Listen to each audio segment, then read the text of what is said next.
esta semana ya estamos terminando con el tema de la unidad 5. No sé si lo han visto y si tienen algún tipo de dudas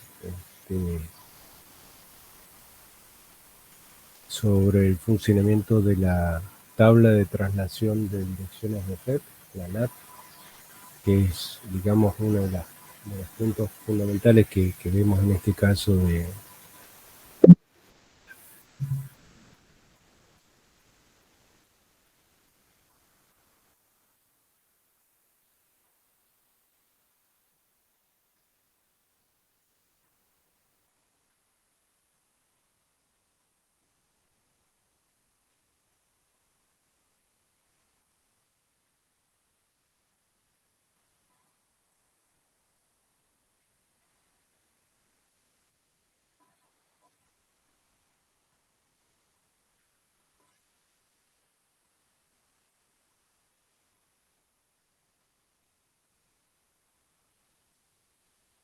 En esta unidad le dejo ahí un software que se llama Kerio with Router. Es una versión vieja, instalar en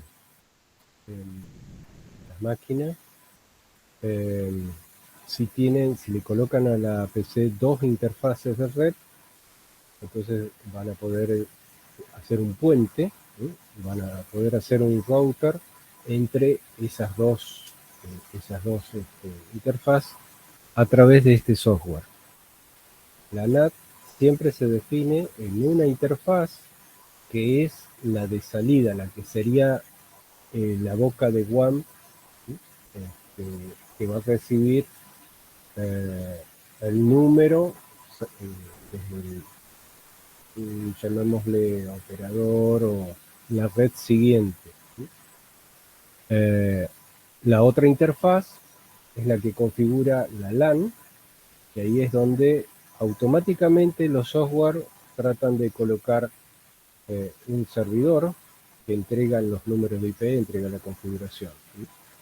Después en la materia de Internet vamos a ver algo del DHCP. Lo fundamental de entender cómo funciona la NAT es que es una tabla dinámica en donde los números de IP de salida se traducen con un solo número, ¿sí? O sea, los números de IP de la LAN se traducen con un solo número de IP que es el IP de la WAN, que tenga, digamos, el equipo como salida de WAN. Y cuando le lleguen las contestaciones, a través de esta tabla, traduce a quién se lo tiene que entregar el tráfico del lado de la LAN. Es decir, es el traductor donde los números de IP, típicamente los privados, números de IP privados, 192, 168, punto algo, o una red 10, o la red 172.16, cualquiera de esos números son números de IP privados, no son ruteados en Internet. Ahora, esos números que se los deja para las LAN privadas pueden salir con un número de IP hacia el siguiente segmento de IP que nosotros usualmente le llamamos la WAN. El concepto no tiene que ver con respecto al alcance geográfico, sino que es la salida o es la red próxima. Sin embargo, dentro de una red local, de área local, imagínense una escuela, pueden tener varias divisiones y en esas divisiones yo puedo colocar un router con una NAT. Entonces, por ejemplo, imagínense, la directora y la secretaria de dirección tienen una pequeña red que va a ser mi LAN, luego salto al router que tiene una NAT hacia afuera. La biblioteca tiene otra red interna con su propia numeración y sale con un solo número IP hacia el exterior de la biblioteca. Todas esas redes, esos segmentos, a través de un switch, ¿sí? Y los alumnos ven solamente el número IP de dirección o un solo número IP de biblioteca. Detrás puede haber un montón de máquinas. Y a su vez puedo tener otra NAT que es la que me conecta a internet. Eso es independiente. Es decir, no necesariamente la NAT la necesito para conectarme a internet, sino que yo puedo estar utilizando NAT como un medio de división para que desde el lado de la WAN no puedan ingresar en forma directa hacia el lado de la LAN. Es decir, siempre las conexiones se inician de LAN hacia WAN, en el segmento de lo que sería la parte interna hacia el puerto de WAN. Es decir, eso es una forma muy sencilla de evitar que los alumnos, por ejemplo, que están en el segmento principal, puedan ingresar al área de dirección y puedan ver las máquinas de la biblioteca. Sin embargo, los de biblioteca pueden salir y ver las máquinas que están en el segmento principal. Así que es un sistema muy sencillo, mínimo de protección, simplemente por el ocultamiento del número de IP.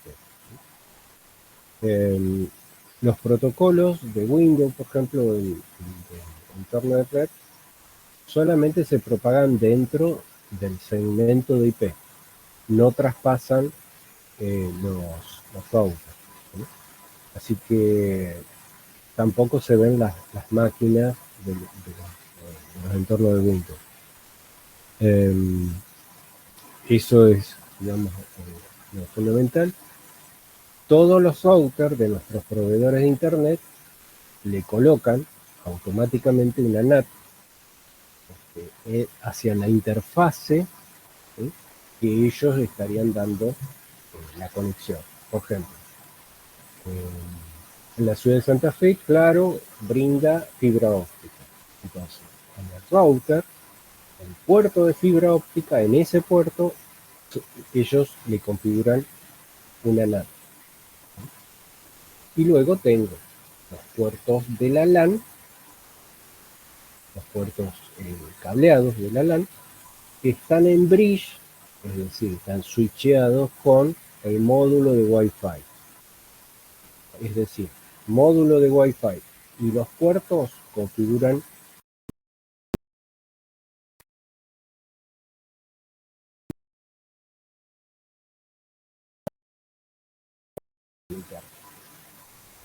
en la boca de WAN se coloca otro módulo que es el DHCP cliente.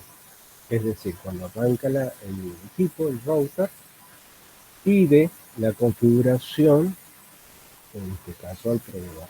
Entonces el proveedor a ese dispositivo le entrega un número de IP. Ese número de IP puede ser privado, puede ser público. Entonces, yo podría decir, por ejemplo, en esa boca la IP10, o 172. Lo único que nunca se tiene que coincidir que sea la mismo tipo de numeración del lado de la WAN y del lado de la LAN. Entonces, ahí no estaría funcionando, se podría, digamos, conmutar a través de esta tabla. La tabla, a medida que desde la LAN se generan las conexiones, va creciendo, ¿sí?, y va guardando el número de IP de destino, puerto de destino, IP de origen, del lado de la LAN, puerto de origen de la LAN. Estado, si es el caso de la capa 4 TCP, lleva también la bandera de estado. Y un timer, es decir, cada entrada tiene un timer, un relojito, que le dice cuánto va a expirar esa conexión. Es decir, cuando la tabla va a decir, no, esta conexión quedó muerta y la elimino. Es decir, cada conexión yo lanzo una navegación, se dispara un reloj, un cronómetro.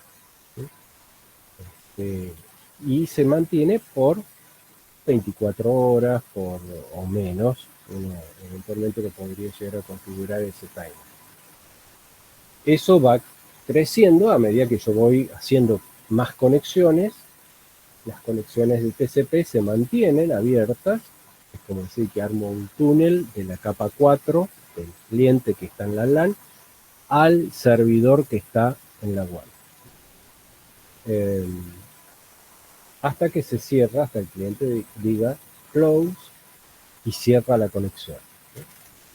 Si no la cierra, imagínense que se le apagó la máquina del cliente, queda la conexión abierta.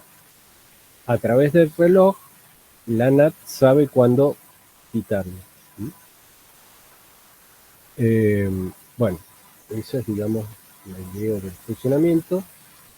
Puedo hacer que una conexión de la WAN,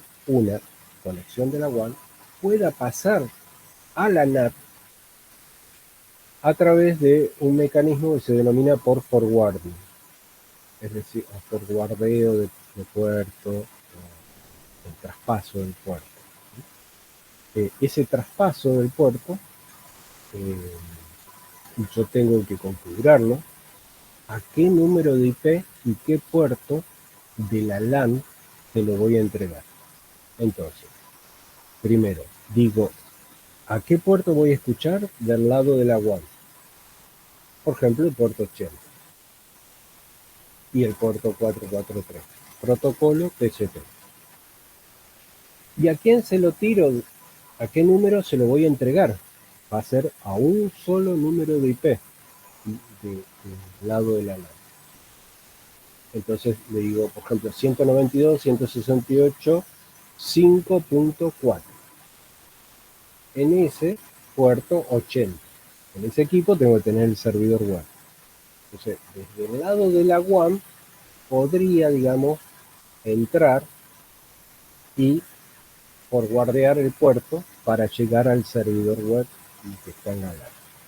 Fíjense que es un solo número IP en combinación IP y puerto.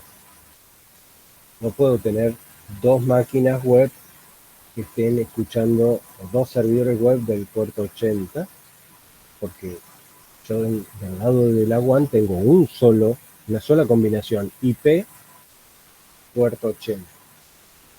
Podría utilizar el puerto 82, 81, pero en ese caso del otro lado el cliente ya tendría que poner la URL o toda la dirección, tendría que poner el número de IP 2.81. O sea, no es un puerto estándar. Así que, bueno, de esa forma yo puedo traspasar la NAT en forma inversa. Bueno, dudas, ¿me siguieron hasta acá más o menos? Un resumen de cómo funciona.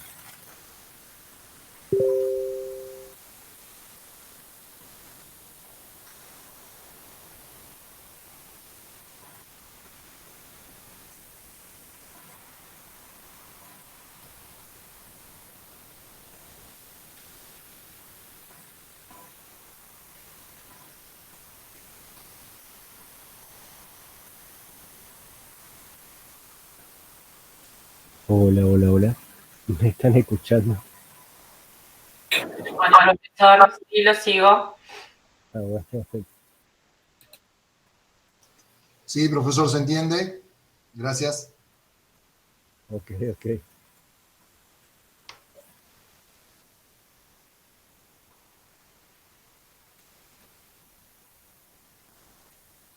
Este direccionamiento siempre es 1 a 1. Se entiende que el puerto 80 es para todo lo que es acceso web. En el caso que se quisiera, por ejemplo, no sé, una dirección de correo en particular, o sea, acceder a un, en vez de ser POP3, que es el correo tradicional, usar otro puerto de acceso al correo. También se direcciona a quien corresponde el servidor de correo. Exacto, exacto. Se tiene que, el POP3 es el 110 y el SMTP el 25. Es decir, esos son los puertos estándar. Así que vos tendrías que redirigir, para poner un servidor estándar del lado de la LAN, tendrías que hacer un forwarding de el 110 y el 25. Es decir, con el 25 te pueden enviar un mail a tu servidor y con el 110 un cliente que está en la WAN podría sacar sus mails. ¿Sí? Pero solamente podés, en ese caso, poner un solo servidor de mail. ¿No? Ahora, siempre direccionando el número de IP. ¿Sí? Después vamos a ver el tema del DNS para encontrarlo por nombre. ¿No? Pero si quisieras tener otro servidor de mail, tendrías que ya utilizar otro puerto, que ya no es el estándar. Entonces, del lado de los clientes tienen que saber a qué puerto tienen que dirigirse. Yo podría tener dos servidores dentro de la LAN, dos servidores web, pero uno de ellos tendría que tener un puerto, digamos, no estándar. Del lado de la WAN, siempre de la WAN. Al que yo le dirijo el paquete es número de IP puerto 80 a un servidor y el otro es otro número de IP puerto 80. Así que del lado de la LAN no tengo drama. Tengo el problema del lado de la WAN, que tengo un solo número de IP y un solo puerto estándar. Sí, está claro, está claro.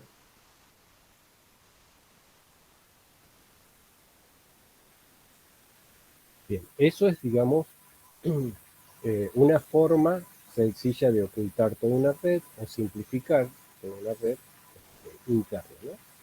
Después hay otras cuestiones que serían los filtrados de los puertos, cosas dinámicas, etcétera, ¿no?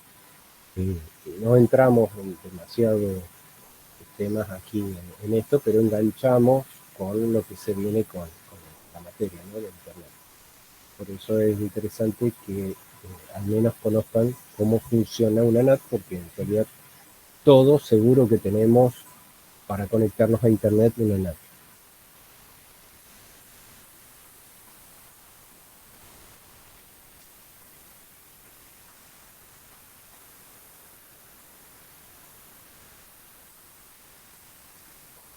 Una cuestión interesante que tienen que aprenderse, anotarlos a los números, cuáles son los rangos de números de IP de cada clase, pero los números de IP privados, los rangos, y los números de IP públicos y sus rangos.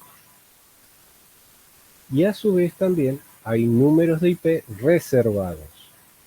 Los números de IP reservados son, por ejemplo, el 0.0.0.0, es decir, todas las redes de Internet, el 255.255.255.255, que sería todos los hosts de Internet, sería un broadcast a todos los hosts de Internet. Eso usualmente está filtrado por el software. El número de red de del rango de IP, es decir, por ejemplo, el 172.16.20/24 es mi número de red. Ese número está reservado, no se lo entregamos a ningún nodo. Y el número de broadcast del número de IP, que es el rango, es decir, por ejemplo, el 172.16.2.255. Ese es un broadcast dentro de mi LAN que se va a propagar y les va a llegar a todos los usuarios. Así como teníamos broadcast a nivel de la capa 2, ahora tenemos un broadcast a nivel de la capa 3, es decir, a todos los nodos de mi LAN. 255, recuerden que en binario son todos unos. Ese es un número de Broca.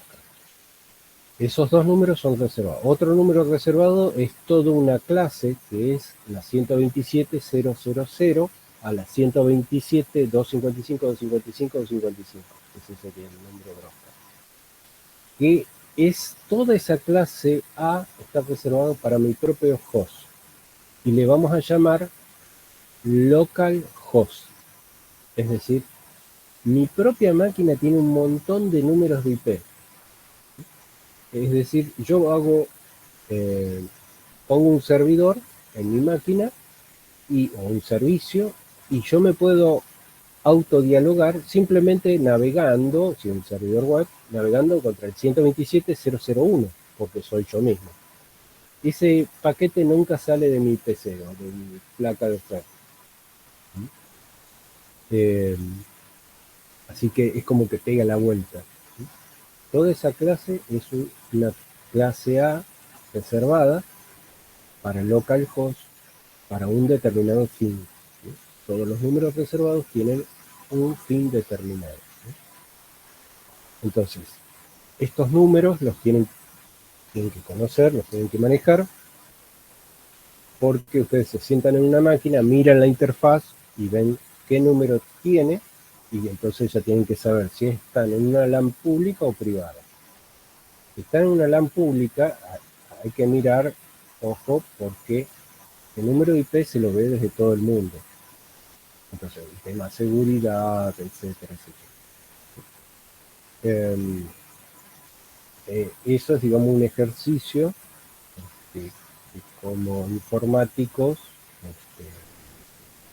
lo tienen que conocer, ¿no? Bien, y con eso terminaríamos entonces la unidad 5 y la materia de redes, y comenzamos la materia de Internet. Con el capítulo 1 y si no tienen dudas sobre todo lo que vimos, pasamos entonces a la materia de Internet.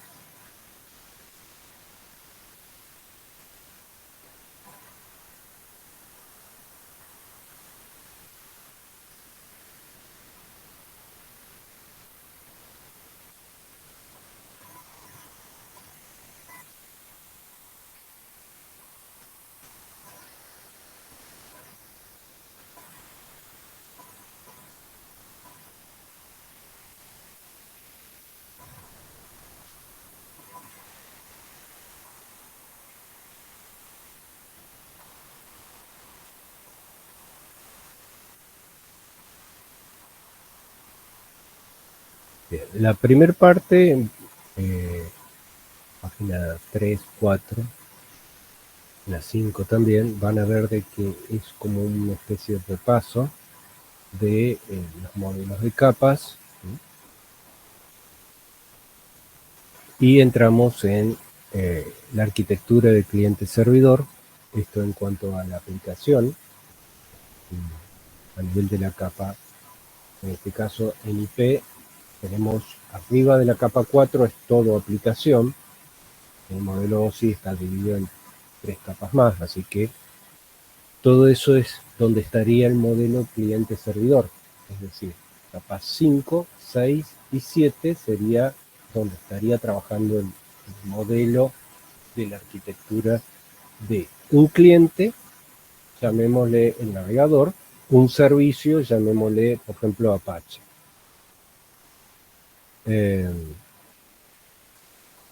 Y luego en la página 6 ya empezamos a ver el tema de los inicios de la interconexión de Internet,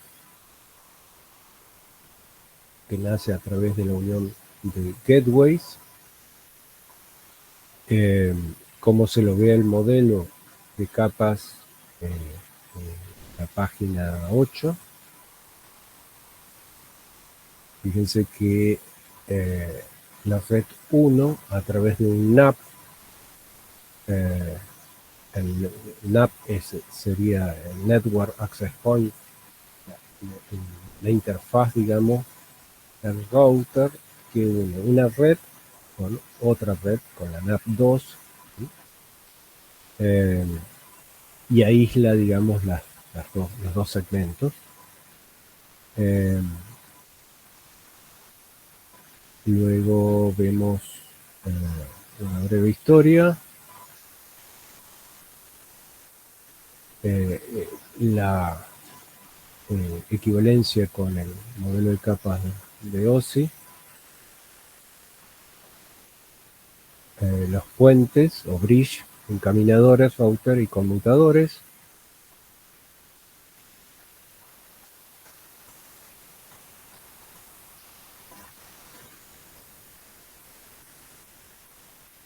Y vemos algunos ejemplos de equipos. Piensen que hoy en día todo a nivel de la LAN está dirigido a través de la conexión Ethernet. Antiguamente no era así. Es decir, se conectaban a través de interfaces de tipo serial. Ok, Lucas. Si me dan un segundo, les muestro un router.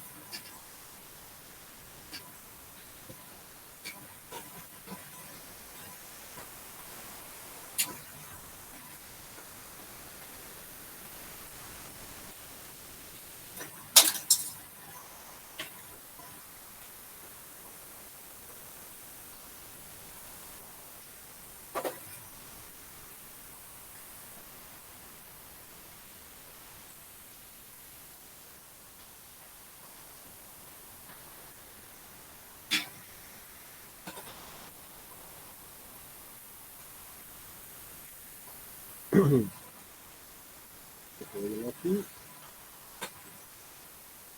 la caja, digamos, es un router.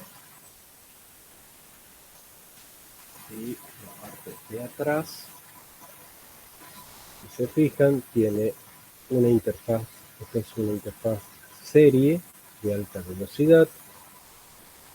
Después tiene dos puertos de Ethernet, que son estos dos. Un puerto de consola, que es RJ32. Fíjense, lo que yo les decía aquí, es un RJ45, pero no es Ethernet. Un puerto serie para administrar el equipo. Y bueno, este es un módulo, aquí tiene un módulo en este caso es de telefonía, de voz sobre IP. Estos ya son routers modulares, ¿sí? Que uno compra el módulo que necesita y lo conecta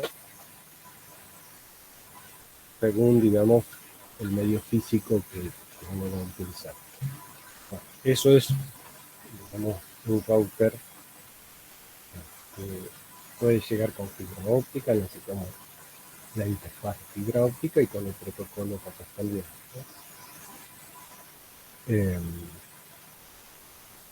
Así que después hay que configurar la interfaz, la capa 1, capa 2, la capa 3, cómo conmuta protocolos de enrutamiento, etcétera, etcétera. Nosotros no entramos en esos detalles.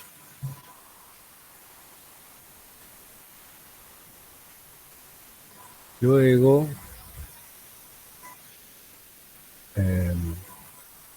bueno, hay una breve descripción de la configuración de una placa de red.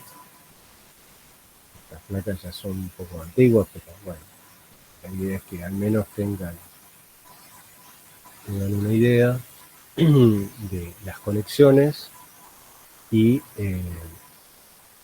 que necesitamos mínimamente para hacerlo funcionar con números de IP, ¿sí? Con el protocolo IP, que es el número de IP, la máscara de red, el gateway. El gateway, si vos necesito salir a otra red. Si yo tengo LAN únicamente, listo, no necesito tener puerta de enlace. yo me puedo comunicar entre los nodos locales sin la necesidad de salir a otra red. Si salgo a otra red, sí tengo que configurar mi gateway, uno al menos, para poder salir. Usualmente se configura el default gateway, que es el 0.0.0.0, es decir, para ir a cualquier red, sea la mía, te lo tengo que entregar al gateway.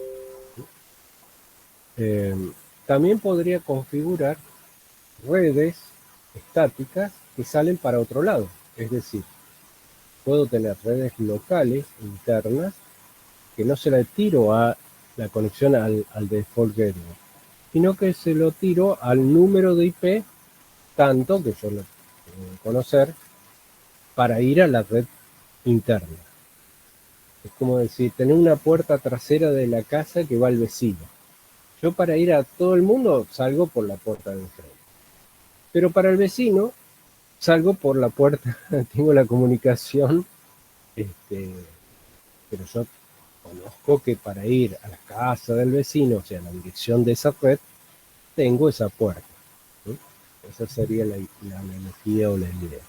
¿Está? Esa dirección que usted indica sería de otro gateway. Es otro gateway, no es el default gateway, es una red interna, por ejemplo, o una red local o que yo conozco para ir por ese lado.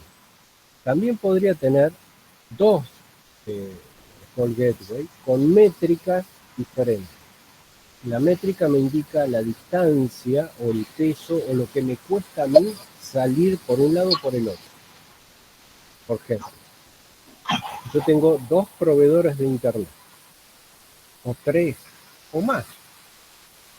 Entonces, según las velocidades de cada uno, yo digo, bueno, a uno le voy a dar menor peso, es decir, voy a salir usualmente por ahí, y algún que otro paquete lo puedo enviar por el otro proveedor.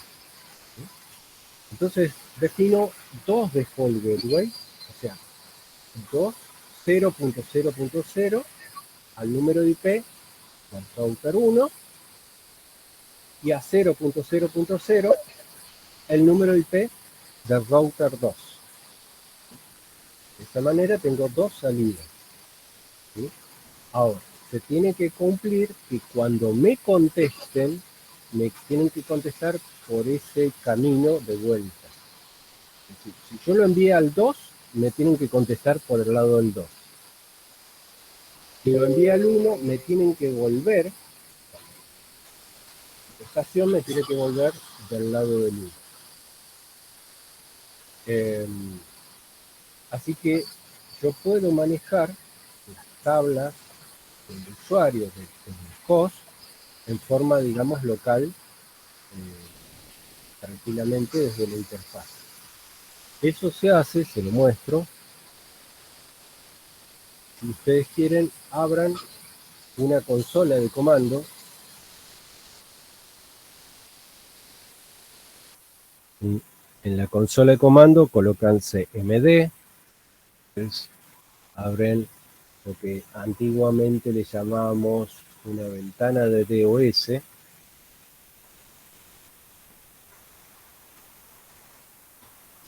Y aquí, en la consola de comandos, ponemos out o utprint. Esto en Windows, en Linux es out. Ahora vamos a agrandar esto para que lo analicemos. No miren la parte de IPv6, vamos a concentrarnos en IPv4. Bien, yo tengo una interfaz que es esta MAC address que ven aquí, la 644C6285B. Ese es mi controlador físico. Los otros no le den bolilla. Y tengo, esta es la tabla de enrutamiento de mi host, no del router, es del host, de mi nodo. me dice que para el destino de red 0000, es decir, para todo el mundo, máscara de red 0000, la puerta de enlace, es decir, el default gateway, es el 192.168.101. ¿Qué interfaz va a utilizar? ¿Por qué? Porque yo podría tener dos placas de red, la 38 y la 39, por ejemplo. Bueno, en este caso tengo una sola, que es la 38. Entonces, sale al default gateway con esta interfaz, ¿sí? Métrica 10, es decir, el peso, digamos, que me demanda sacar el paquete hacia el mundo, me va a costar, entre comillas, 10. ¿Sí? Yo podría tener una segunda placa de red, la 39, por ejemplo, conectada al switch o al router, ¿no es cierto?, de mi LAN. Entonces, yo podría, digamos, sacar con métrica 10 y con métrica 11 a la otra placa. Y el sistema operativo es el que se va a encargar de enviar algo por una, por otra. Puedo tener ambas con métrica 10 también. Es decir, hay muchas posibilidades. No es lo usual, ¿no? No es lo usual, pero sí. Luego, miremos este número, que es el 127.000, soy yo mismo. El 127.255.255.255, soy yo mismo. Y después, bueno, los otros números no le den bolilla, no existen. Hagan de cuenta que pertenecen al de memoria y el 0 quiebra. El 224 no vamos a ver multicast, no vamos a tocar este tema para no envasar más en las ideas. Y otro importante es el 255, es decir, para todos los nodos de la red de mi propio host, y la red 100, que es la 38, va con 255, o sea, un broadcast dentro de mi LAN, ¿por qué interfaz va a salir? Por la 38, 192, 168, 138. Yo cuando necesito hacer un broadcast dentro de mi LAN, que no va al router. Es decir, acá veo la tabla de enrutamiento. Bueno, y otra cuestión interesante es que yo puedo hacer route add y puedo agregar una ruta permanente. Al final le vamos a poner el guión P para que me la deje permanente. Puedo agregar una ruta, por ejemplo, a la red, vamos a hacer 192.168.5.0 con máscara de red 255, 255, 255.0, y mi gateway va a ser el 192.168.100.4. Recuerden, yo tengo que llegar en forma directa a nivel de capa 2 al gateway, en este caso 104, para poder saltar a la red 5. Siempre el segmento de red, yo tengo que tener alguna interfaz para poder llegar en capa 2 a ese router y poder entregárselo en capa 2 y capa 1, obviamente, ¿no?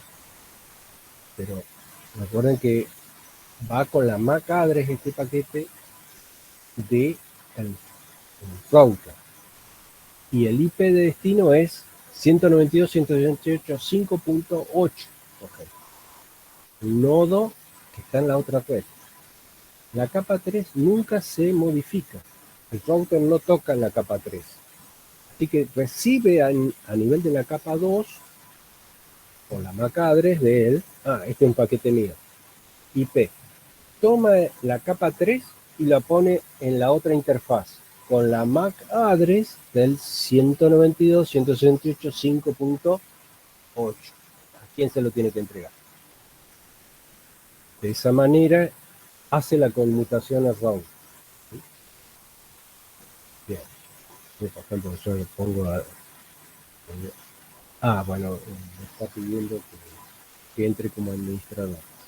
Pero bueno, esa es la idea. Yo puedo agregar tabla de forma estática en el nodo, le puedo dejar o decir que tengo otras rutas internas que no van a internet. Por ejemplo. Tengo segmentos de IP que puedo llegar, ojo, en ese router no hay NAT, porque si hay una NAT yo no veo qué hay detrás de eso, ¿está? En lo que hablamos hace un ratito. ¿No? Es enrutamiento. Del otro lado, de la red 5, el nodo de red 5 tiene que saber cómo entregarse, a quién entregárselo para que me llegue a mi red, a la 192.168.138. Bueno, él tiene que tener el enrutamiento inverso. Es decir, yo conozco el camino de ida, voy a mi vecino por la puerta, pero si mi vecino no sabe cómo llegar a mí, que conoce que hay una puerta ahí atrás, no va a poder volver en la contestación. ¿Se entendió?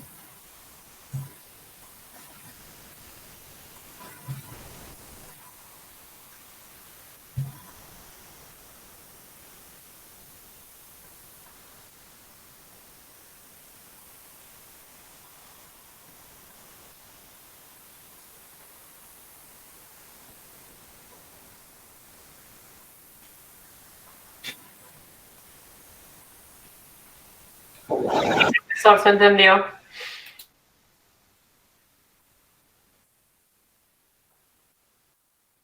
Bien.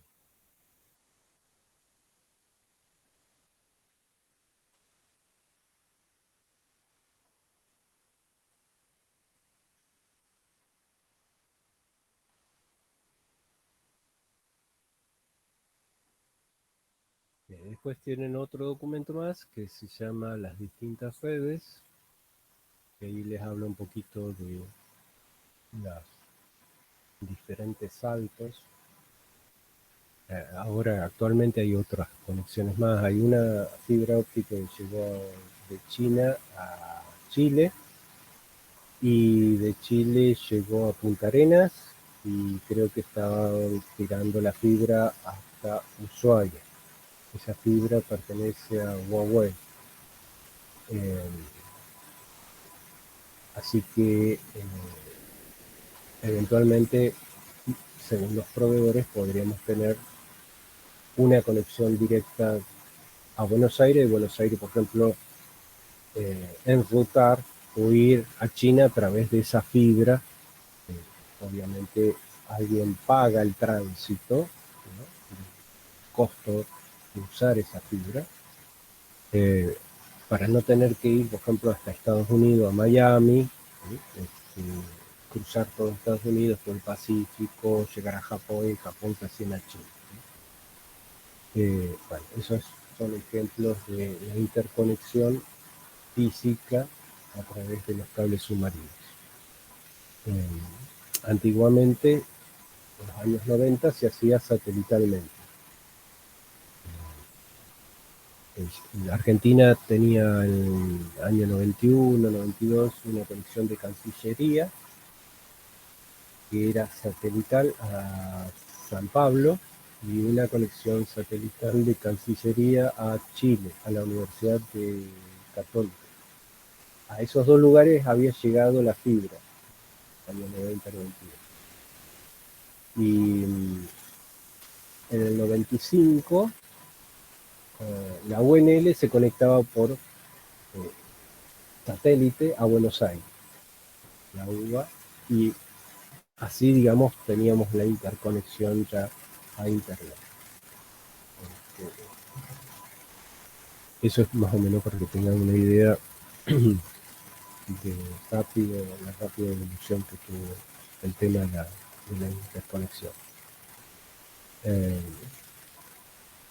Hoy en día tenemos fibra, tenemos la posibilidad de contar en las ciudades ya con proveedores que tiran FTTH, o sea, fibra a los hogares.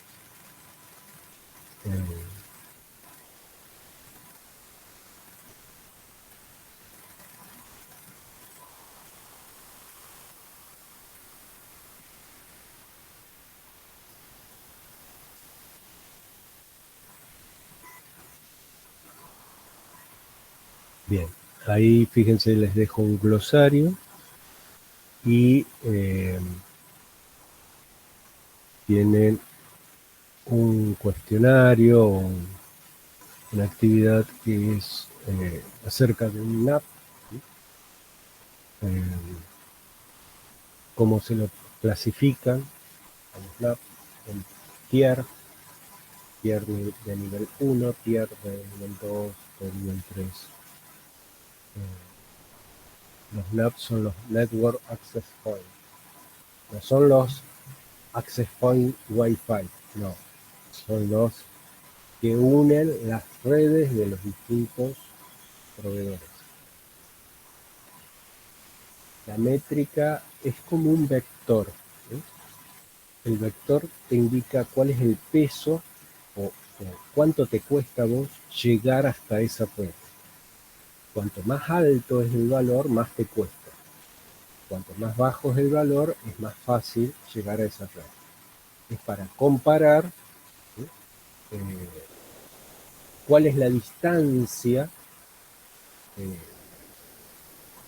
puede ser en retraso, en delay, puede ser en saltos, puede ser en costo, en dinero, puede ser en velocidad. Imagínate que vos tenés un enlace de 100 megabits, entonces vos le asignás una métrica 3. Tenés otro enlace de 2 megabits. Bueno, ahí la métrica le pones 100. Entonces, es para que en la toma de decisión cuál camino tomar, tu máquina o el router pueda decidir por cuál de los dos va a enviarlo. Obviamente lo va a intentar enviar por el que menor métrica tenga, porque es más fácil, más rápido, por ejemplo, o te sale menos en costo de dinero, ¿no? ¿Se entiende la idea? Esa es la métrica. Las métricas, ahí yo les mostré, es un valor fijo, pero en los routers las métricas son variables, varían en el tiempo. ¿Por qué? Imagínense que hay congestión en una ruta y se propagan las tablas de enrutamiento y las métricas, si hay congestión, empiezan a aumentar porque hay mayor retraso. Imagínense ir de Santa Fe a Buenos Aires por la autopista, hay un piquete. Yo conozco que hay un piquete, entonces me voy por Entre Ríos, que voy más lento, pero llego. Entonces, las métricas en los routers, los números esos pueden cambiar, ¿sí? Son variables en el tiempo. Si se cae un enlace, ese router automáticamente sabe que hay un enlace que se cayó, se abrió, entonces cambia las métricas y se los informa a los otros routers. Y que esos routers dicen, bueno, no se lo vamos a enviar por ese lado, porque está cortado. Entonces nos tratan de enviar por otro lado. ¿Se entendió, Ariel, la idea de la métrica?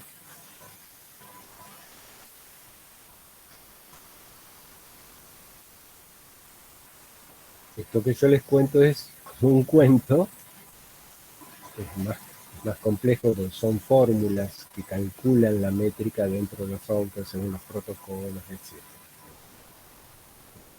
Acá en lo que yo les mostré es un valor fijo. Yo le pongo el valor tanto. Ese valor no se modifica en esto. En los routers sí pueden cambiar.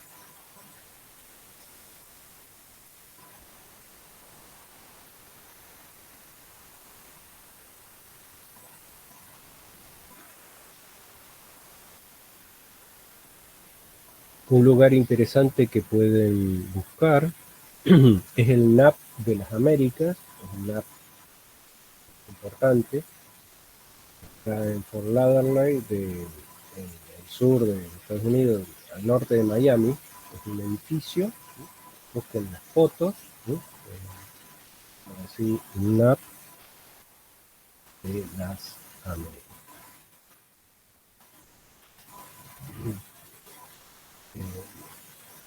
Se juntan personas que tienen capital, construyen o alquilan un edificio y ahí pueden brindar la interconexión de las fibras ópticas que lleguen desde los distintos sitios, los distintos operadores. Es decir, cada operador llega con su fibra y lo que hace en ese lugar es poner un switch y conectarse entre operadores. Estoy hablando de operadores, imagínense, Telecom, todo Sudamérica, o Telmex, o Claro, o QWest, es decir, son operadores de comunicación. Entonces ahí es donde se enganchan, ¿sí? Bueno, no de la web, es de la interconexión, no de la web. ¿Está? A ver, ni siquiera de internet, porque en esa fibra puede ir el partido de Qatar no por IP, no bajo el protocolo IP. ¿Se entiende? Piensen que tenemos capa física que puede ir cualquier cosa, luego una capa 2 que no es Ethernet, y puede ir o no IP. Y en ese caso, el operador estaría contratando un ancho de banda de IP para conectarse en ese lugar, para todo Internet. ¿Ok? Piensen que hablamos siempre de Internet, no hablamos de web. Web es un servicio, pero hay 64.535 servicios de TCP y de UDP. Y todo eso es Internet.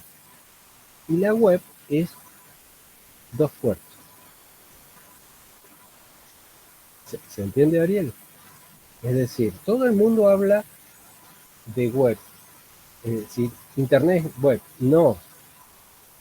Es menos del 1%, menos 0,0. O sea, lo que uno utiliza el navegador es ínfimo.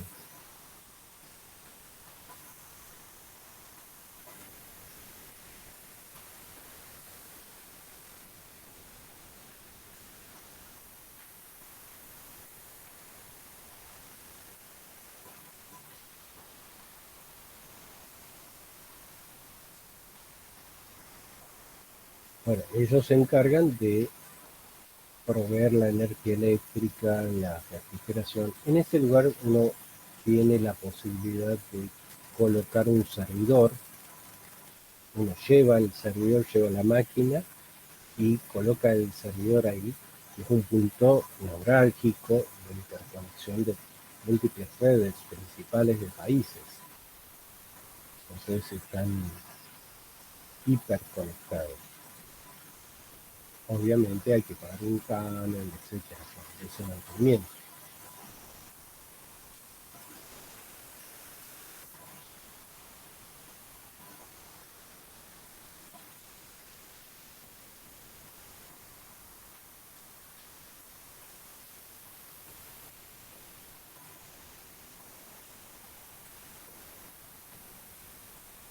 La siguiente evolución de la parte de conectividad de hardware es la conectividad por software. Es lo que actualmente van a ver como el software como un servicio. Y es lo que nosotros interpretamos como la nube o los servicios de nube. No vamos a ver en la materia servicios de nube, porque es lo más reciente y a su vez lo, digamos, un poco complejo. Hay virtualización, puedo correr proceso de GPU, etcétera. O sea, no es, digamos, sencillo, aparte de que pagar, digamos, para acceder a un servicio de ese tipo, ¿no? Nube de Google o de Amazon o de Azure, de Microsoft, ¿no? Bueno, hay varios. Hay nubes abiertas, más abiertas, es decir, pueden correr muchas cosas. Hay nubes más cerradas que solamente tienen un tipo de aplicación o están dirigidas a algún tipo, por ejemplo, las de Adobe, ¿sí? Uno corre, el software lo está corriendo en la nube.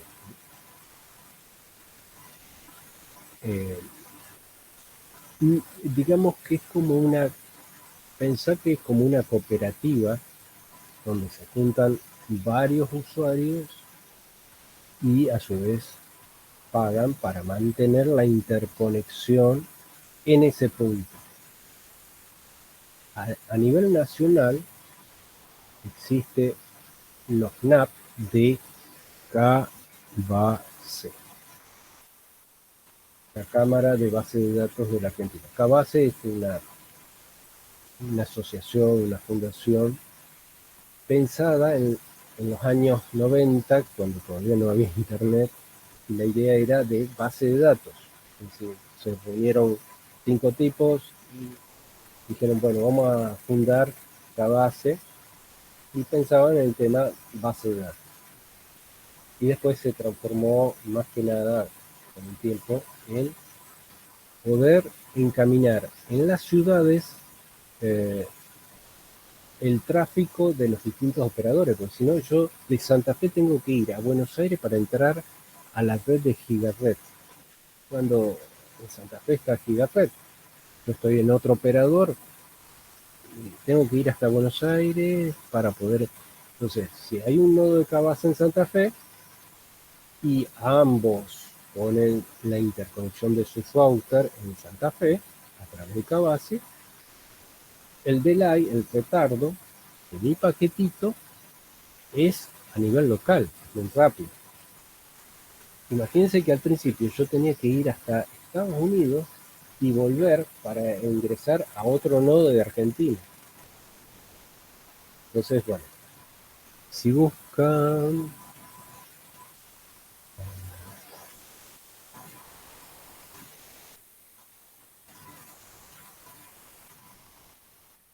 la com de Cabase,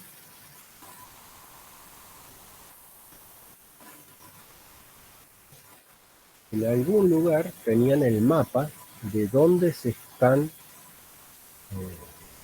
interconectando. Eh, a su vez, digamos,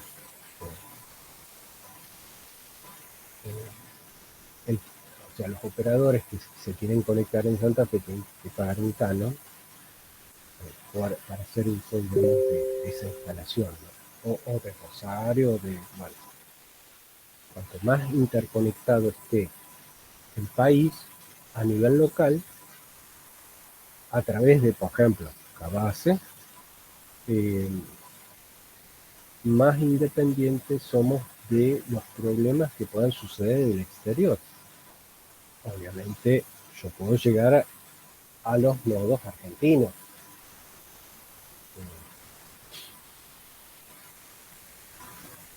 Porque a lo mejor, si no, imagínense que mi operador se conecta con el otro operador, pero recién en San Pablo. Y si se cae San Pablo, la conexión no llegó al otro usuario que está en mi propio país.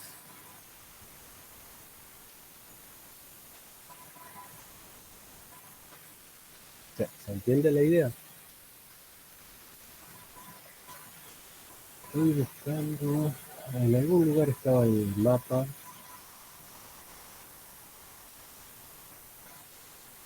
IXP.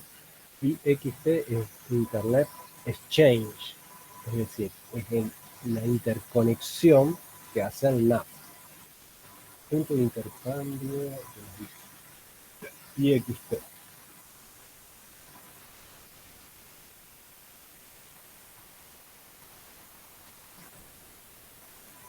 A nivel nacional son 32.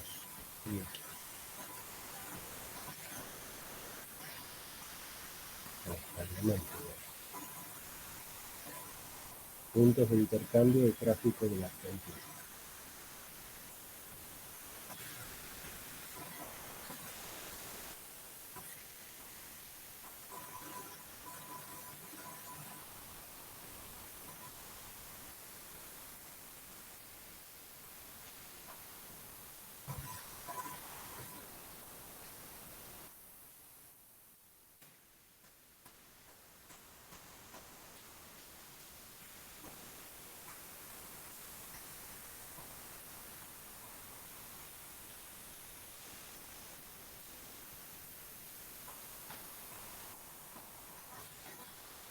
¿Me van siguiendo más o menos qué sería, digamos? Bueno, acá lo encontré al póster del año 2020. Fíjense, está todo en una malla. En Santa Fe, el nodo de Santa Fe está en la UNL.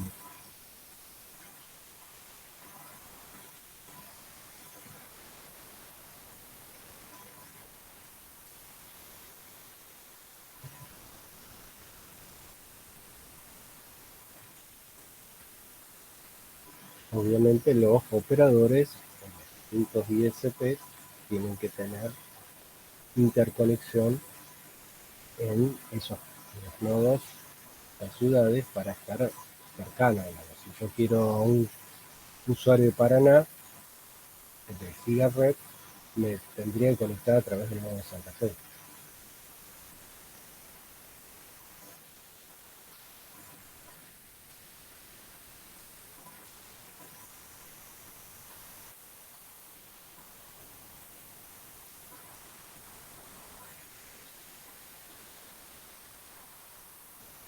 Ahí, fíjense que les habla de los sistemas autónomos AS,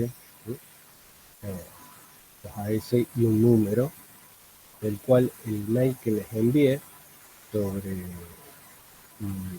creo que fue antes de ayer, el día 3, de la DW, habla sobre los, existe riesgo de quedarnos con una bomba atómica o algo así. Imagínense, desaparece Europa.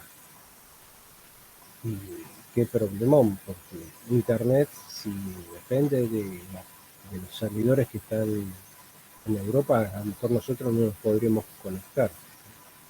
Entonces, bueno, habla un poco de eso y nombra los BGP, que es el protocolo que maneja los sistemas autónomos, AS, el AS y el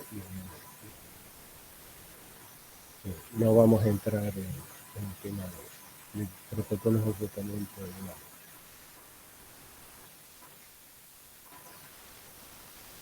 Pero, por ejemplo, lo utiliza la FIP, la Red Link, Netflix, Google, Akamai, Cloudflare,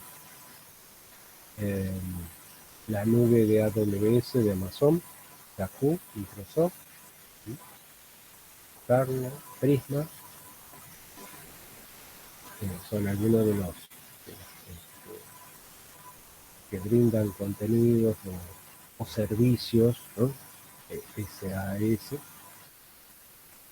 y que tienen conexión o nodos en Cabas.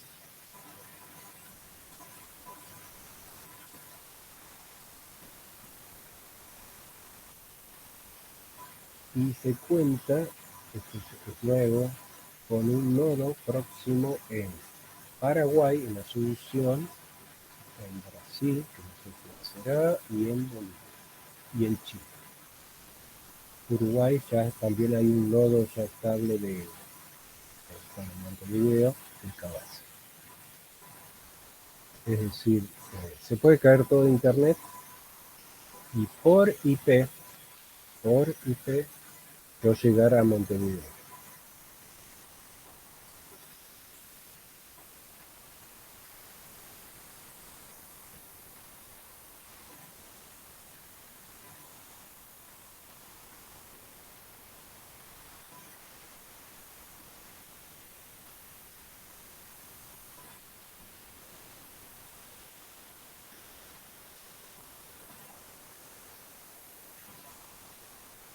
Siempre piensen de que ustedes están estudiando solamente la parte de la programación web, pero internet es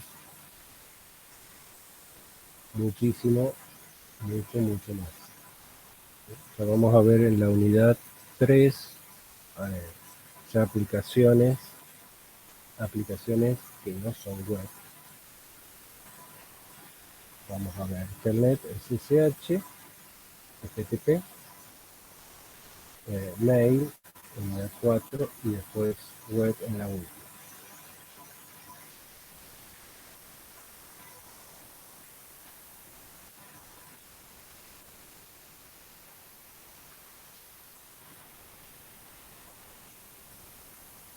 Bueno, dudas.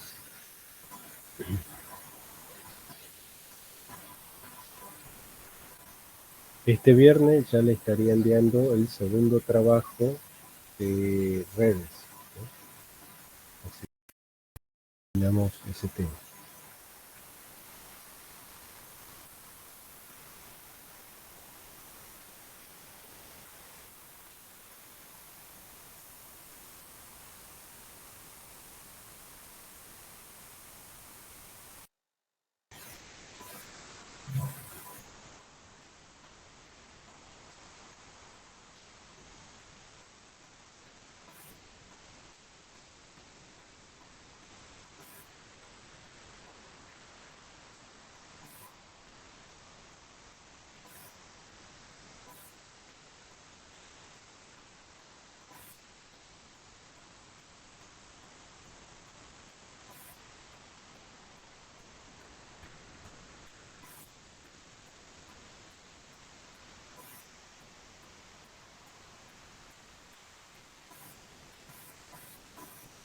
Bueno, dudas de cualquier tema, redes o internet,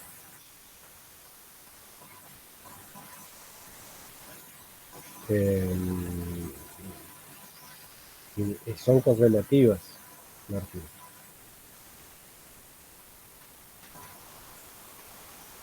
Tendrías que haber hecho redes para enganchar internet. Aparte no la puedes rendir.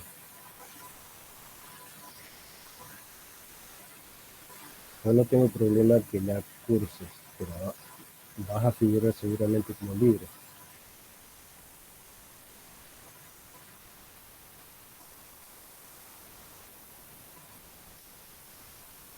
Sin entender la parte de redes, internet por algo está después, ¿no?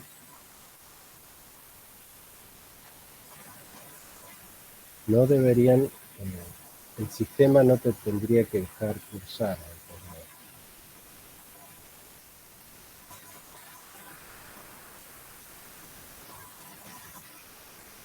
internet. ¿En qué carrera le hiciste a redes? Ah, ok. Pero ¿de qué carrera?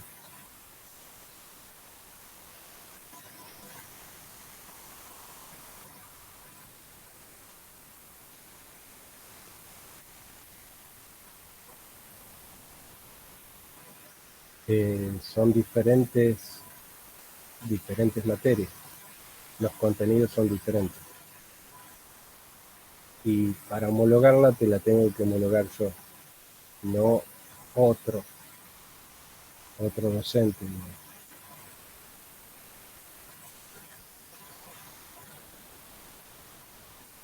Son diferentes contenidos.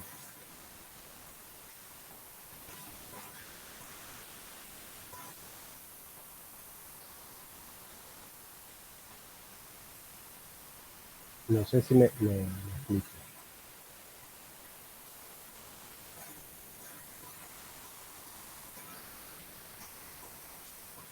Es como, imagínate que vos hayas hecho 3 años de ingeniería civil.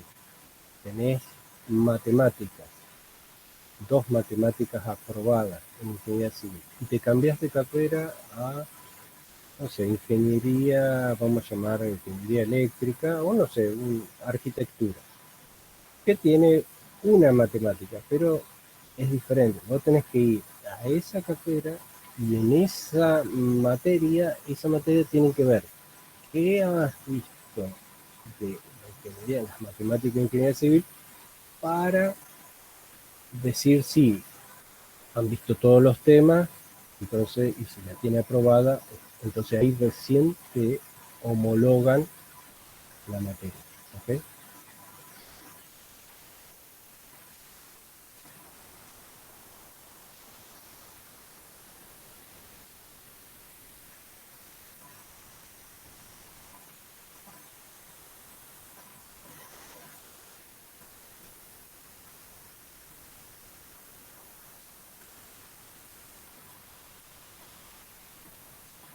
Eh, es se hace un expediente y la materia, digamos, la que ve si los contenidos son idénticos.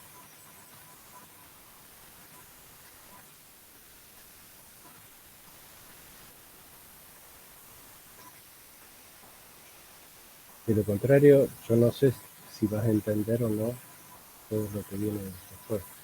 Por ejemplo, hablamos de NAT, eso está en la unidad 5 de redes. ¿Lo viste NAT en gestión?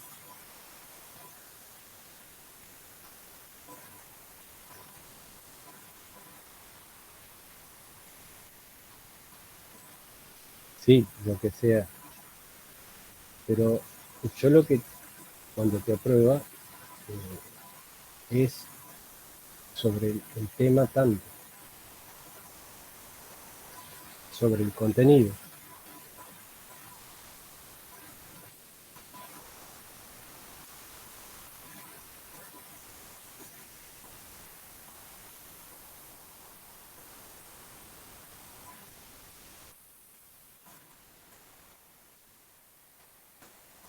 No, es idéntico a redes. Hacemos los 2 trabajos prácticos, con eso, si están bien, y después, digamos, vas al final, ¿no? Te tomo en forma oral, hacemos las preguntas y recién ahí la tendrías aprobada.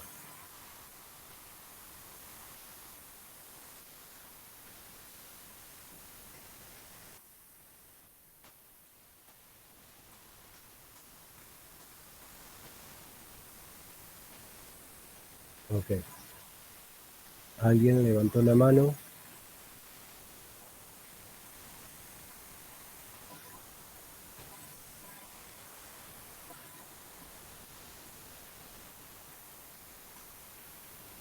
Bien. VPN no vemos, pero te lo explico. Primero, la VPN, la más sencilla, es cómo establecer arriba de la capa 3 otra capa 3. La de abajo es la que te transporta la conexión de un punto a otro punto. Es decir, de mi máquina a España, por ejemplo. Y ese número IP es el que transporta a través de las redes el otro número de IP, que es la que viaja encriptada. Esa nueva capa 3 lleva la capa 4, ya de ahí en más lleva todo que está cifrado. Entonces, vos, para poder usar Internet, tenés que estar conectado primero con tu IP privada, se lo entregas a tu router privado, WAN privado del proveedor. Imagínate que tu proveedor en la WAN tenés privada, sigue y en algún momento ese proveedor cambia a la IP pública para poder rutearse en Internet y transportar ese paquete que viaja arriba de una nueva capa 3. Es para armar la VPN. También puede ser que viaje en la capa 4, es decir, capa 1, 2, 3, 4 y arriba de la 4 una 3. Y esa ya viaja encriptada. 4, etcétera, todo adentro encriptado. Es decir, que el modelo OSI o el modelo de TCP/IP, arriba vos podrías hacer una modificación y transportar otra cosa. ¿Sí? Es decir, otro protocolo. ¿Qué es lo que hace la VPN? Entonces, siempre en Internet tienen que ser IPs públicos para que se puedan rutear. Vos podés originarla en la LAN local, ¿sí? En la privada. Pero después se asigna una nueva numeración que es entre los dos extremos ya encriptados. Es decir, vos entras en un túnel y salís del otro lado. ¿Qué es lo que armó ese túnel? Lo armó Internet, pero vos vas adentro del túnel, ¿sí? Con los paquetes viajan adentro del túnel, que es justamente el túnel del VPN. Entonces, tenés dos numeraciones. Yo les mostré, bueno, que tengo una VPN y tengo una numeración. Es una red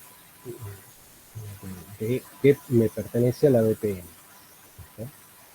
Entonces mi interfaz tiene dos numeraciones.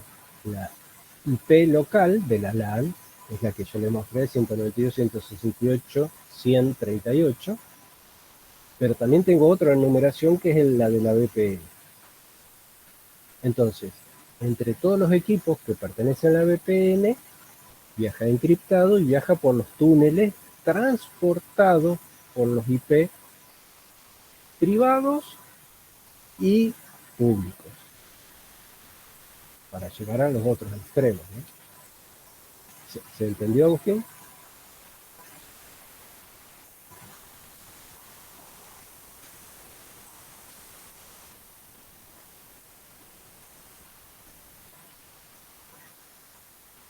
Ok.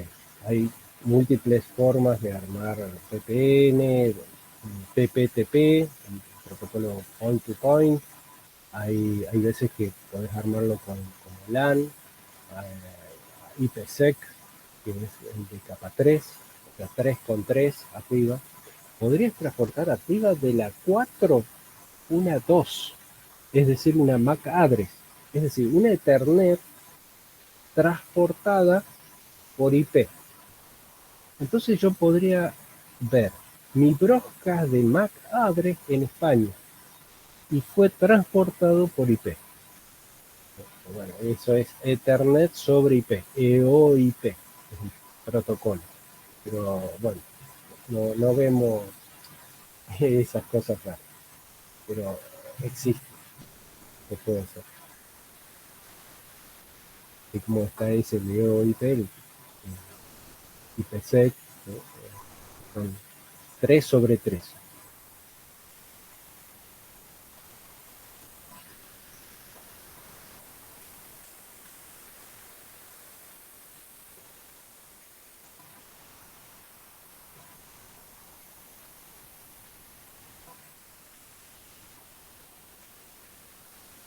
Para ustedes,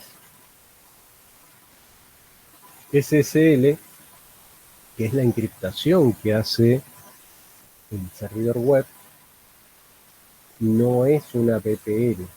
¿Okay? ¿Por qué? Porque cualquiera puede ver el número IP de origen y el número IP de destino.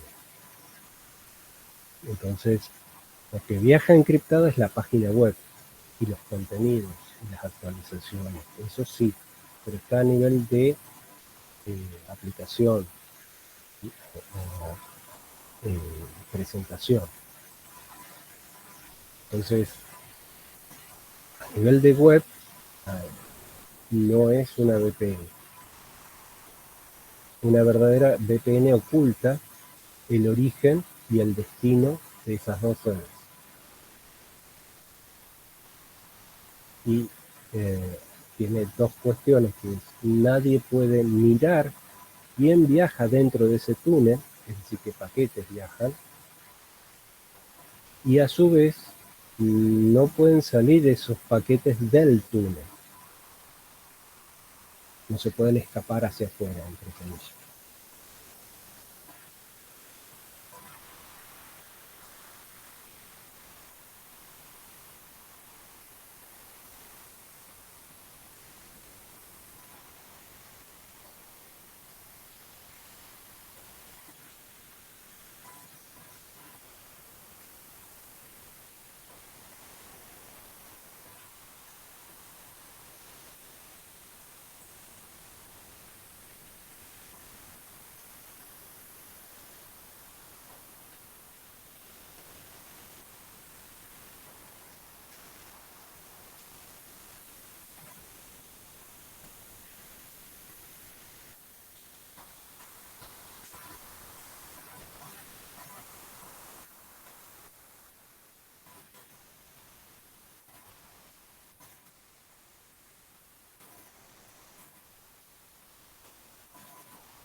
Vamos a ver un poquito esto del ruteo cuando en la unidad 2 veamos los comandos de ping.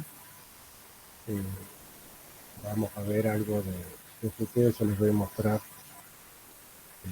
la tabla como en un router según la tabla de reclutamiento. La próxima clase que los pueda. Son siempre lo más sencillo de entender, son las tablas estáticas. Tablas dinámicas es otra cuestión que vamos a dejar.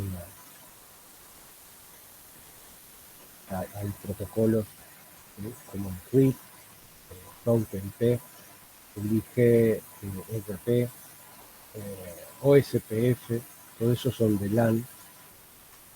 OSPF ya es un poco más grande, el BGP es más de WAN. Todo eso son protocolos de reclutamiento dinámico. Es todo un tema enorme para toda una materia.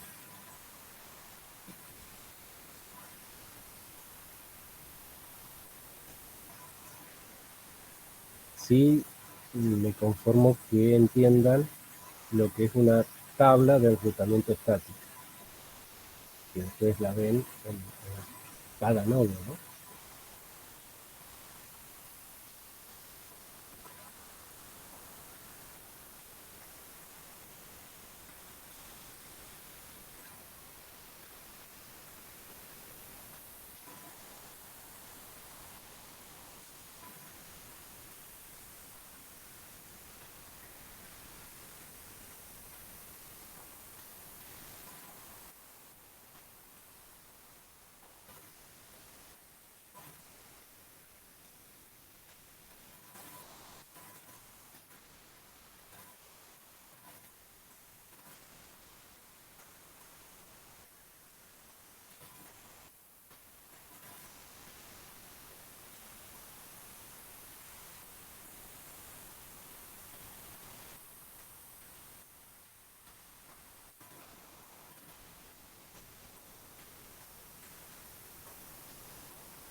Hola, profe, ¿cómo estás?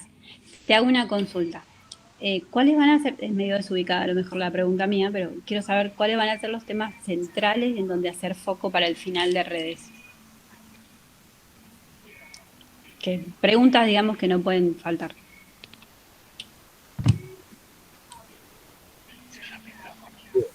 Sobre, por ejemplo, todo lo que es medio físico. Medio físico, vemos,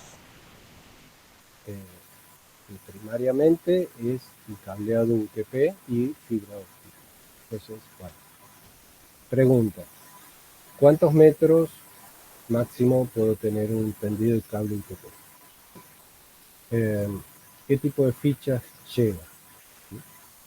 En fibra óptica, ¿cuántos metros puedo hacer un tendido en multimodo? Por ejemplo, según la velocidad. ¿Qué velocidades son las usuales de interconexión? ¿Qué es un frame? ¿Qué es una MAC address? Ejemplos. Bueno, de ese estilo pueden ser, digamos, las preguntas. ¿Qué es un cableado estructurado? ¿Cuáles son las normas? ¿Qué es una RFC?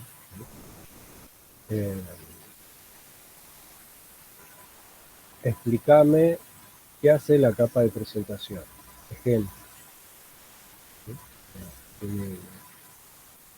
En la parte de programación web, ¿qué estaría haciendo el navegador en sesión? Okay. ¿Está? Esa es una pregunta de manual de examen. Gracias, profe. Buen dato. Muchas gracias. Sí, piensen, las preguntas así del cuestionario son para autotestear cómo están con respecto al progreso. Recuerden siempre que todas las cosas que les falta entender, les falta, por ejemplo, circuito de datos. ¿Qué es un circuito de datos? ¿Qué componentes tienen? ¿Algún ejemplo? Siempre el ejemplo es el que me da a entender a mí si lo entienden o no.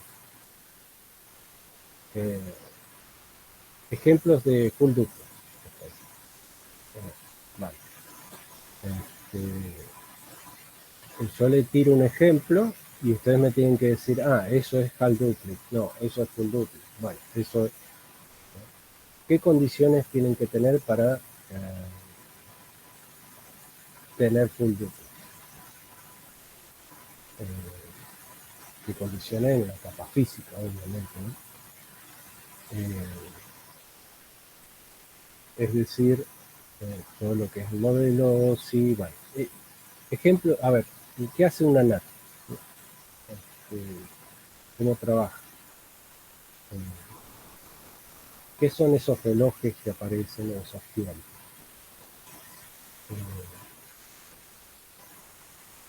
Esas, digamos, ¿por qué utilizamos NAT? ¿Qué ventajas y desventajas tenemos con la NAT?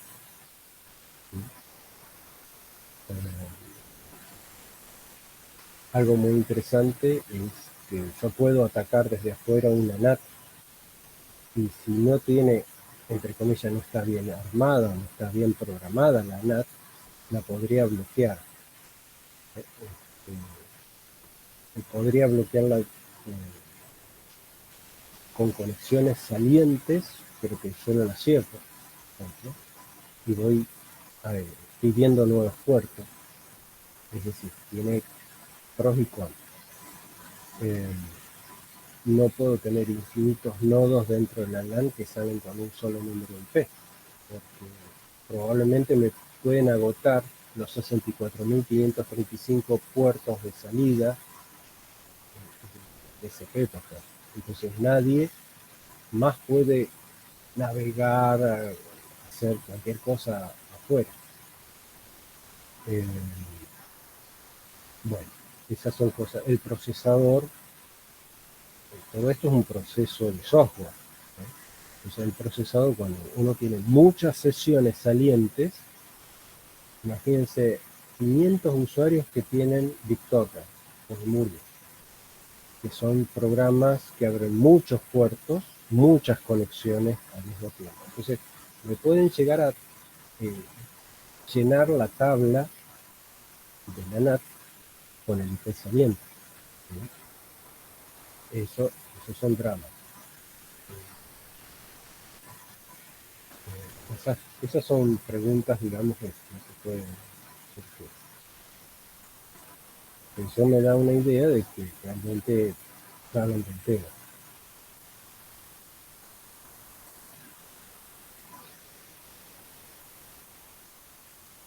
Ustedes van a ser los profesores en el examen, ¿está?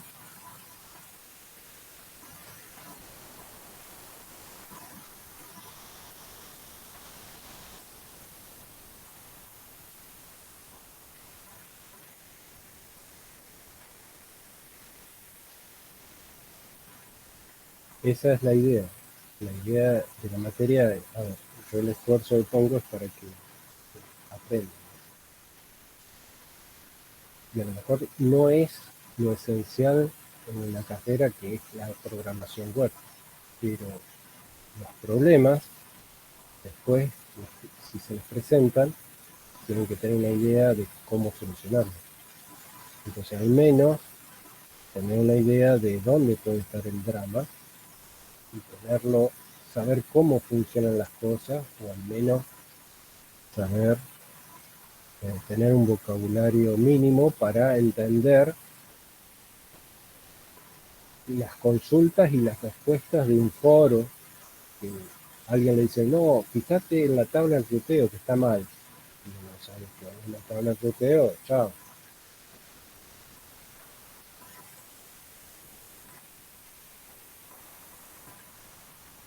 Adiós programador.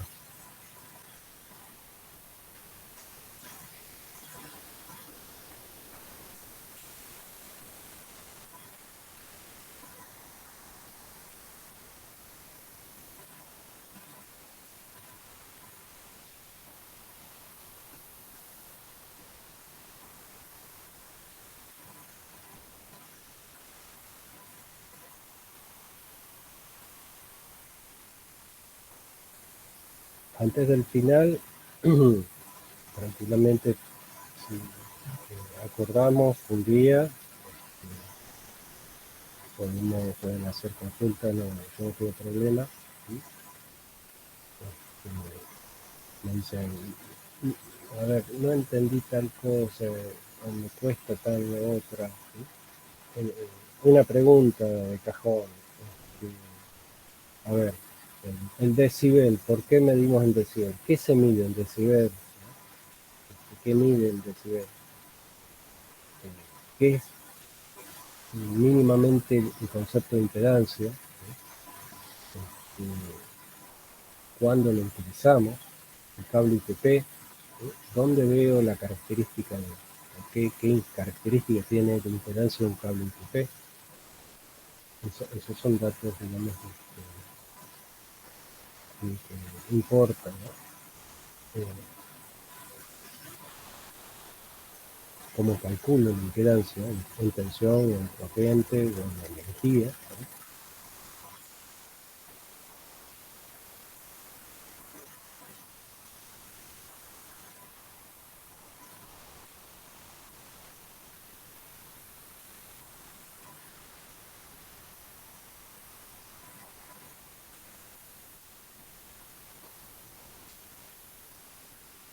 Algunas cosas de todas estas seguramente se van a olvidar, pero van a tener un background, una base que les va a permitir, a su vez, después enganchar con la materia de Internet, y todo lo que hablemos en Internet ya van a estar mencionados. Tenemos full duplex en capa 4 o en la aplicación. Entonces, entender lo que es una sesión de web en forma simultánea entre el cliente y el servidor me lleva a mí conocer lo que es un full duplex.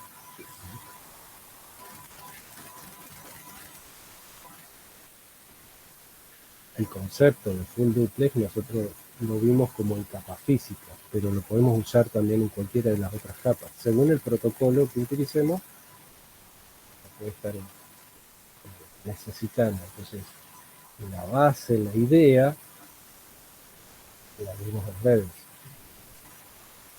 El circuito de datos, que es muy sencillo, entre EPD, SD, etcétera, lo estamos viendo en el cliente servidor a nivel de aplicación. ¿Se entiende la idea?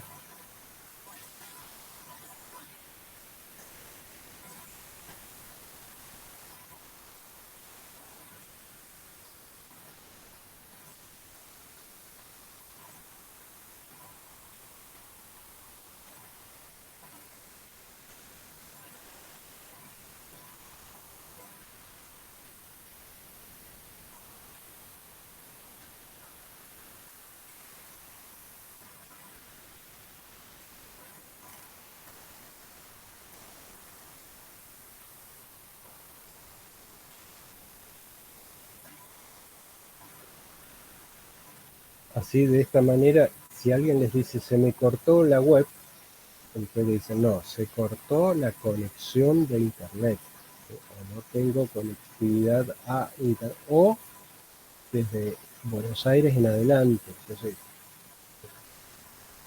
pueden, digamos, hablar con propiedad.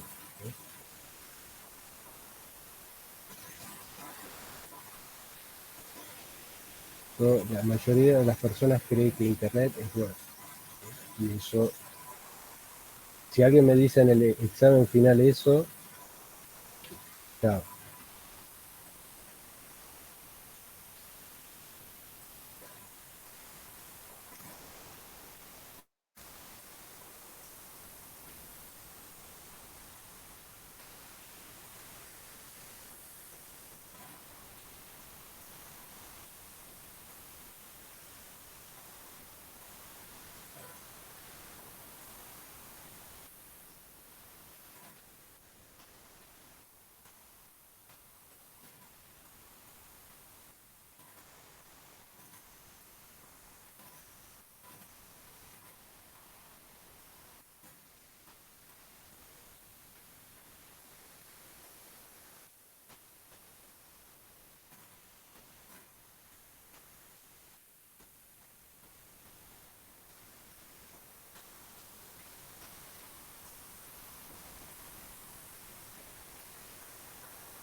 Bueno, ¿alguna duda de los temas, de redes de su trabajo, de problemas de conexión, de lo que hemos visto, del material, de incluso?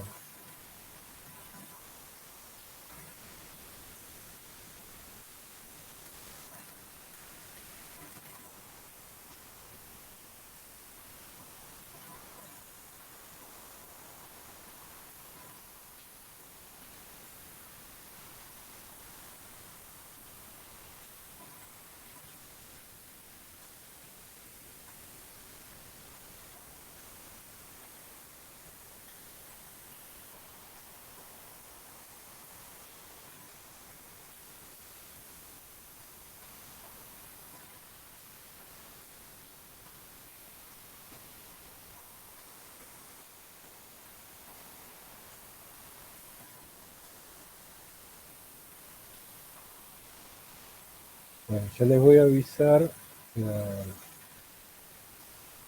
aproximadamente mediados de octubre. Vamos a hacer el taller este de la parte performance. Eso es opcional para los que quieran o entran en la materia, simplemente para que tengan una herramienta el día de mañana. No muchas la conocen, les puede ser útil para diseñar páginas más rápidas o ver cómo se comporta la página y ver qué es lo que están necesitando, ¿no? Los objetos que ustedes estén colocándole a su desarrollo. Eso va a ser, calculen, 21, 22, más o menos, aproximadamente para esa fecha.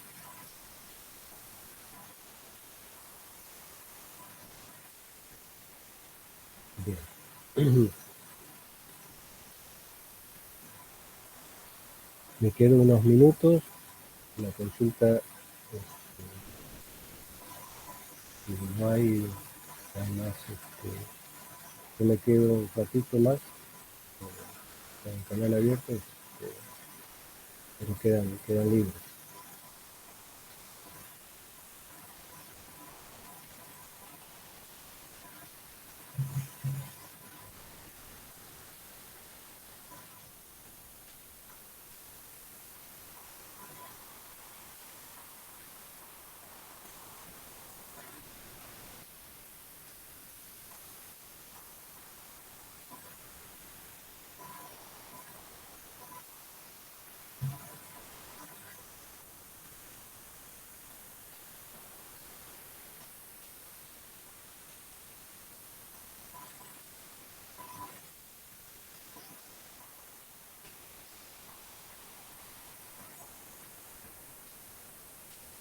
Ok, adiós, Axel. Ok, Nicolás. Sí, seguimos siempre los miércoles. Ok, Nicolás.